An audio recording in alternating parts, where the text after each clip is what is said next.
A dušica, pa ne može tako bježati od kuće. Čudi me da nije prije pobjegla. Oprostite? Pa pošto ste rekli da se posvađala s ocem, obično mladi, mislim...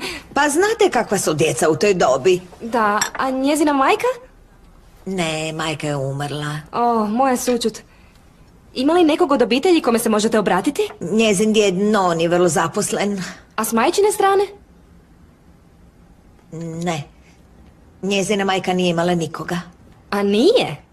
Ne. Olga, molim te, zbilja mi treba zeleni čaj. Lice mi je toliko zategnuto da mi ni blato dovedeno direktno iz Nila ne bi uspjelo pomoći. Mislim, ova mala, molim vas, pobjegne, a ja organiziram najbolju zabavu. O, a tko ste vi? Ona je kandidat za novu učiteljicu. Drago mi je. Zdravo, ali vi niste ono što tražimo, pa se možete poštedjeti muke i jednostavno otići. Jade, gdje si? U kuhinji, dragi brate. Okej, pa... Odite vidjeti što vas treba. Draga, što ti je? Možda ima kakvih vijesti o Violeti. Ova je pametna. Hvala, draga.